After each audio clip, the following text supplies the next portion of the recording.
आपको पता है 10 दिन के लिए मैं हो गया हूँ कम्प्लीटली डिसअपियर्ड, वो भी इतनी सुंदर जगह में, घर वालों से काफ़ी दूर। यहाँ पर ना ही मैं किसी से बात कर सकता हूँ, ना ही मेरे पास मेरा फ़ोन होगा, और यहाँ तक कि मैं किसी से इशारों में भी मैं बात नहीं कर सकता हूँ। आपको लग रहा होगा कि ये है क्या चीज़, ये कौन सी जगह है और मैं यहाँ करने क्या गया हूँ। तो चलो मैं आपको बताता हूँ। यह टॉपिक बहुत इंटरेस्टिंग है और सीरियस है, तो आप इसे ध्यान से एंड तक देखिए। दिल्ली के फॉर्मर सीएम और आम आदमी पार्टी के लीडर श्री अरविंद केजरीवाल भी मेडिटेशन के लिए आए थे। V15 रूम नंबर मिला है और M19 ये इस तरीके की पोतली मिली है हमको, जो जिसमें आपका मोबाइल फ़ोन और जो भी वैल्यूएबल चीज़ें रहती है उसको जमा करना होता है, जो कि 10वें दिन मिलती है। ये वही बी ब्लॉक है जिसमें ऐसा कुछ हुआ कि स्टार्टिंग के 2 दिनों में ही आधे स्टूडेंट रूम छोड़कर चले गए थे और फिर हमें भी डर लगने लगा था। एक सीट अलॉटेड रहती है, आपको 10 दिनों तक उसी सीट पे बैठना होता है। खाना खाने के बाद थाली आपको अपने हाथों से खुद ही धोना होता है और वहाँ पे ढक कर रखना होता है। रूम्स में ना ही कोई फैन अवेलेबल रहता है और ना ही कोई लाइट रहता है, बट वेंटिलेशन रहता है और एक छोटा सा डिम लाइट रहता है। अब हमें 10 दिनों तक ये पता भी नहीं था कि इतना सुंदर तालाब विपස්සना के साइड में है। आज मैं आया हूँ धम्मनाग विपස්සना सेंटर नागपुर, जो कि काटोर रोड पर फेटरी के पास माहुरजरी गांव में है। ये विपස්සना सेंटर पूरा 20 एकड़ की लैंड एरिया में फैला हुआ है। प्रकृति के इतने नज़दीक, इतने पास और इतनी शांति में, एक भारत की बहुत पुरातन विद्या सीखने के बाद, समझने के बाद लगा कि हम सबको अपने जीवन में एक बार तो भी इसको जानना चाहिए, अनुभव करना चाहिए। विपस्सना वर्ड आपको नया नया सा लग रहा हो, लेकिन ये भारत की बहुत पुरातन विद्या है जो कि समय के साथ लुप्त होती जाती है। सेंटर में हर जगह से लोग आ रहे हैं, कोई जबलपुर से आ रहा है, कोई छत्तीसगढ़ से आ रहा है, कोई अमरावती से आ रहा है, कोई वर्धा से आ रहा है। हर जगह से लोग यहाँ पे आ रहे हैं मेडिटेशन के लिए। यहाँ तक कि यहाँ पर बड़े बड़े लीडर भी मेडिटेशन के लिए आते हैं, जैसे दिल्ली के फॉर्मर सीएम और आम आदमी पार्टी के लीडर श्री अरविंद केजरीवाल भी मेडिटेशन के लिए आए थे। अभी हमारा रजिस्ट्रेशन हो गया है, अभी हम जा रहे हैं रूम की तरफ। देखते हैं रूम कैसी है, तो दिखाता हूँ आपको। ये कुछ ऐसे रूम है जहाँ पे ये शेयरिंग रूम है, जहाँ पे जो नए साधक है उनको ये रूम अलॉट किए जाते हैं। जो नए लोग आते हैं उनको यहाँ पे रहना होता है। एक रूम में 2 लोग रह सकते हैं, वहाँ पे 2 बेड रहते हैं और साइड में बाथरूम रहता है। ये साइड में जो दिख रहा है वो बाथरूम है। थोड़ा आगे जाने के बाद ये हमको सिंगल रूम दिखे, जहाँ पे जो पुराने साधक रहते हैं, जो इसके पहले उन्होंने विपස්සना करी होती है, या तो 10 दिन का कोर्स किया होता है या फिर 1 दिन का कोर्स किया हुआ रहता है, तो उनको ये रूम्स मिलते हैं जहाँ पे उनको सेपरेट बेड दिया जाता है और उसके साइड में अटैच बाथरूम रहता है। सभी रूम्स में लाइट फैंस दिए हुए हैं और गर्म पानी की भी सुविधा उपलब्ध रहती है नहाने के लिए बाथरूम में। हालांकि आपको गर्म पानी जितनी ज़रूरत है उतना ही यूज करना होता है, ताकि बाकी के लोगों को भी वो गर्म पानी मिल सके, उसका ध्यान रखना होता है। ये देखो, ऐसा भी रजिस्ट्रेशन नंबर मिला है हमको, V15 रूम नंबर मिला है और M19 ये इस तरीके की पोतली मिली है हमको, जो जिसमें आपका मोबाइल फ़ोन और जो भी वैल्यूएबल चीज़ें रहती है उसको जमा करना होता है, जो कि 10वें दिन मिलती है। ये C ब्लॉक है, हमको B ब्लॉक मिला है दोनों को। अभी हम जा रहे हैं अपने रूम पे सामान शिफ्ट कराने। ये वही बी ब्लॉक है जिसमें ऐसा कुछ हुआ कि स्टार्टिंग के 2 दिनों में ही आधे स्टूडेंट रूम छोड़कर चले गए थे और फिर हमें भी डर लगने लगा था। B15 और एक 15 और 16 कुछ इस तरीके का रूम है। ये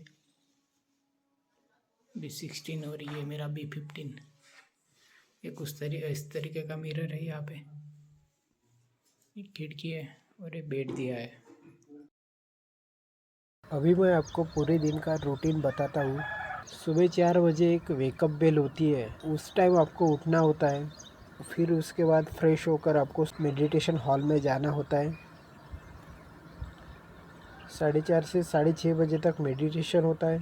फिर 6:30 से 7:15 तक आपको ब्रेकफास्ट दिया जाता है। ब्रेकफास्ट में आपको पोहा, उपमा, उसड़ और उसके साथ फ्रूट्स, दूध और चाय दिया जाता है। 7:15 से 8 बजे तक नहाने का समय मिलता है। उसमें आपको नहाना होता है या फिर आप अपना रूम भी क्लीन कर सकते हो। 8 से 9 बजे तक एक सामूहिक साधना होती है, उसको ग्रुप सिटिंग भी बोला जाता है, जिसमें आपको कंप्लीट 1 घंटे तक मेडिटेशन करना होता है। फिर उसके बाद 5-10 मिनट का ब्रेक होता है। ब्रेक में आप सिर्फ टहलना होता है। 9 से 11 बजे तक एक मेडिटेशन होता है। 11 बजे से 1 बजे तक लंच ब्रेक मिलता है। वहाँ पर भी एक सीट अलॉटेड रहती है। आपको 10 दिनों तक उसी सीट पे बैठना होता है। खाना खाने के बाद थाली आपको अपने हाथों से खुद ही धोना होता है और वहाँ पे ढक कर रखना होता है। कोई भी डाउट हो आपको, मेडिटेशन अच्छे से नहीं कर पा रहे हो या कुछ समझ में नहीं आ रहा है, गुरुजी से 12 बजे आप मिलकर उनसे जो भी डाउट है अपना आप उसको क्लियर कर सकते हो। फिर 1 बजे से 2:15 बजे तक फिर से मेडिटेशन होता है। 2:30 बजे से 3:30 बजे तक सामूहिक साधना होती है।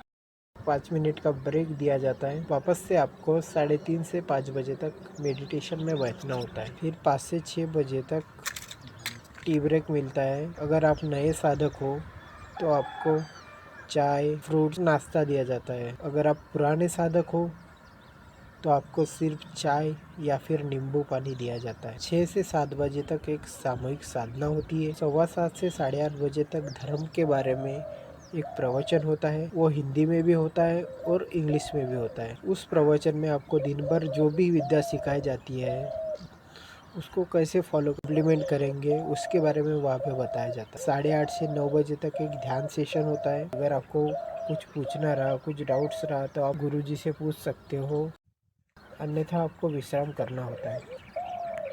पैगोडा के अंदर 100 से 150 ऐसी छोटी छोटी रूम्स रहती है जिसमें कि एक व्यक्ति मेडिटेशन कर सके।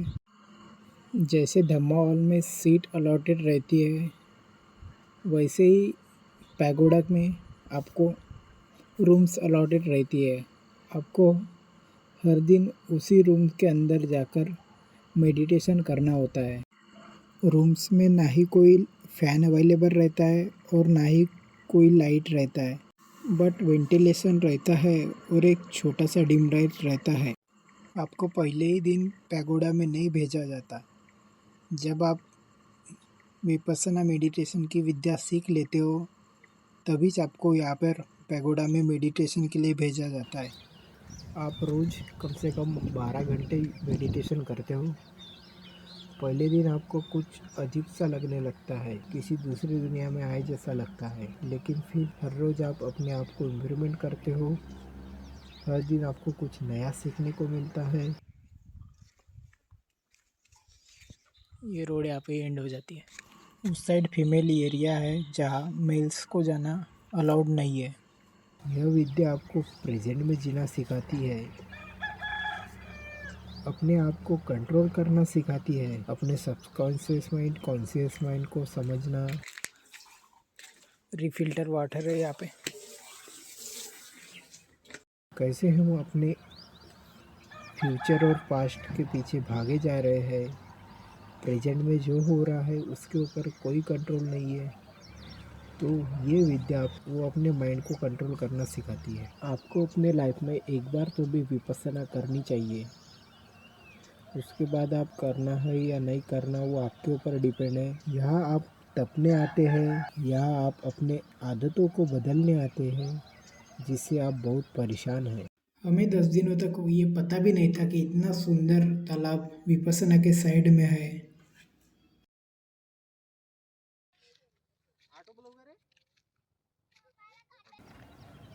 और हर इंसान का अपना एक दुकड़ा है, एक अंदर मन का दुकड़ा जो कभी बाहर नहीं आता, अंदर मन से परेशान रहता है। मन मन नहीं लगता है, मन मन। क्रोध, ओवर थिंकिंग, लाइफ में पीस नहीं है। कैसे मिलेगी? मेंटल लेवल पे। हम सब जानते हैं क्रोध नहीं करना है, लेकिन क्या रोक पाते हैं? कितना रोक पाते हैं? कभी उभर के आ जाता है बाहर। तो हमको कभी ऐसी कोई विद्या, ऐसी कोई टेक्निक नहीं सिखाई गई जिससे ये सब पॉसिबल है। यह कोई अंधविश्वास नहीं है। इसमें आप कोई आँख बंद करके विश्वास मत करिए, खुद एक्सपीरियंस करिए इसको। यहाँ पर किसी धर्म, जाति, पंथ या फिर कोई भी लड़का लड़की, आदमी औरत, हिंदू मुस्लिम, किसी भी प्रकार का भेदभाव नहीं होता। आप यहाँ आकर के ये विद्या सीख सकते हैं, वो भी बिल्कुल मुफ्त में। अब आपको लग रहा होगा कि ये विद्या फ्री में क्यों है? फ्री में देने का मतलब है इसकी प्योरिटी मेंटेन करना। अभी आपको लग रहा होगा कि इसमें इनका क्या फ़ायदा है? इनका कोई फ़ायदा नहीं है। हर चीज़ को सेल्फ सेंटर्ड होकर नहीं देखा जाता है। कोई चीज़ें जन कल्याण के लिए भी होती है। विद्या की तो फीस हो ही नहीं सकती, पर यहाँ पे रहना, खाना, अच्छी तरीके से रहना। आप यहाँ पर एक भिक्षुक की तरह रहते हैं, अपने घर परिवार को छोड़कर, अपने आप को छोड़कर, यानी मैं। तो आपको ये फील आनी चाहिए कि मैं, आप मांग कर खा रहे हैं। आप जो भी खा रहे हैं यहाँ से मांगा हुआ है। ऐसा नहीं है। इससे बहुत लोगों को ईगो पे ठेस पहुँचेगी या फिर सेल्फ रिस्पेक्ट पे बात आई है। ऐसा नहीं है। ये विद्या सीखने के लिए आपको जानना ज़रूरी है। जब आप यहाँ से जाए तो आप दान दे सकते हैं। दान हमेशा धन का नहीं होता, दान किसी भी प्रकार का होता है। आप यहाँ सेवा का दान दे सकते हैं। नेक्स्ट टाइम जब आप आए तो आप सेवा भाव से काम करेंगे और यहाँ पर मेडिटेशन भी करेंगे। आप धन का दान दे सकते हैं, या फिर कभी इस भावना से या इस इंटेंशन से मत दीजिएगा कि मैं यहाँ पर 10 दिन रहा तो इतने दिन का इतना। आप दीजिएगा जब आप यहाँ पे आपके बाद जो नेक्स्ट स्टूडेंट आए तो वो और अच्छी तरीके से और अच्छी फैसिलिटी के साथ ये विद्या सीख पाए। दूसरे के लिए सोच के करिएगा।